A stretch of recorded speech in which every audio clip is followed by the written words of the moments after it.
దేవుని ప్రశస్తమైన నామమునకు మహిమ కలుగును గాక. వీక్షిస్తున్న మీ అందరికీ మన ప్రభువైన యేసుక్రీస్తు నామములో శుభావందనం తెలియజేస్తున్నాం. ఈరోజు మన దేవుని వాగ్దానం యెషయా గ్రంథం 30:19.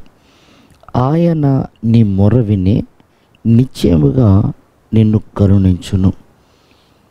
ప్రియ దేవుని బిడ్డలారా, ఆయన ఎవరి మొర ఆలకిస్తాడు? ఆయన ఎవరికి నిశ్చయంగా ప్రార్థనకు సమాధానం ఇస్తాడంటే, సియోనులో యెరూషలేములో కాపురస్తులకు అనుంది బైబిల్లో. అంటే ఆయన సన్నిధిలో నాటుకుపోయి స్థిర నివాసము చేసినటువంటి తన ప్రజలకు, సియోను కొరకు యెరూషలేము కొరకు సిద్ధపడుతున్నటువంటి తన సమూహానికి ఆయన మొరపెట్టిన వెంటనే సమాధానం ఇస్తాడు. ఈ రోజున మనందరం మొరపెడుతున్నాం. మరి సమాధానం వస్తుందా? మొరపెట్టిన వెంటనే ఆయన ఆన్సర్ ఇస్తున్నారా? అయితే ఒకసారి గమనించండి. సియోనులో యెరూషలేములో స్థిరపడిన వారికి అంటే ఎన్నటెన్నటికీ వారి నివాస స్థలము దేవుని సన్నిధే. ప్రియమైన వార్లారా, చాలాసార్లు మనం మొరపెట్టినప్పుడు మనకు సమాధానం రాలేదని, ఎంతో కాలంగా నిరీక్షించిన మన పనులు అవ్వలేదని మనము అటు ఇటు తిరుగుతూ ఉంటాం. వారి మీద వీరి మీద ఆధారపడుతూ ఉంటాం.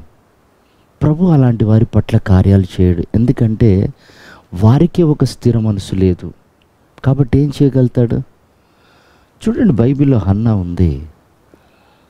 తాను అనేక మార్లు దేవుని సన్నిధికి వచ్చి అపజయం పొందినటువంటి వ్యక్తియే, ఆయాసంతో వచ్చినటువంటి వ్యక్తియే. ఎందుకు ఇంకా నా బ్రతుకు ఇన్నిసార్లు దేవుని సన్నిధికి వచ్చినా నాకు గర్భఫలం అవ్వట్లేదు అని దుఃఖపడి బాధపడిన వ్యక్తియే. కానీ ఒకరోజున ఒక స్థిరమైన మనసుతో వచ్చింది, నేను చనిపోయినా బతికినా నా నివాస స్థలం ఇదే అని ఒక తీర్మానంతో వచ్చి దేవుని సన్నిధిలో ఉండి చివరిగా ప్రార్థన చేస్తుంది. ప్రభువా, నేను ఎంతో కాలంగా వస్తూ వెళ్తూ ఉన్నాను, కానీ ఈసారి నేను వచ్చిన ఉద్దేశం ఏంటంటే, నువ్వు అనేకులకు సహాయం చేసిన దేవుడవు, అనేకుల మొర విన్న దేవుడవు. అయితే ప్రభువా, నా మొరకాన్ని నువ్వు ఆలకిస్తే నా కుటుంబం అంతా కూడా నీ సన్నిధిలో స్థిరంగా ఉండిపోతాం అని తన బిడ్డను ప్రతిష్ఠ చేసింది. అప్పుడు వెంటనే దేవుడు ఆ స్థిరత్వమును బట్టి, ఆ నిర్ణయమును బట్టి, ఆ నిబంధనను బట్టి దేవుడు ఆ మొర విని వెంటనే సమాధానం ఇచ్చాడు. ప్రియ దేవుని బిడ్డలారా, దేవుడు మన మొర ఆలకించాలంటే మనలో స్థిరమైనటువంటి నిర్ణయం ఉండాలి, ఇంకెన్నటెన్నటికీ కదిలించబడనని. చూడండి, ఏలియాతో ఎలీషా స్థిరమైన నిబంధన చేశాడు, 2 అభిషేకం తీసుకున్నాడు. నయోమితో రూతు స్థిరమైన నిర్ణయం తీసుకుంది. ఆమె ఏ పొలములో పనిచేసిందో ఆ పొలానికి యజమానురాలు అయింది.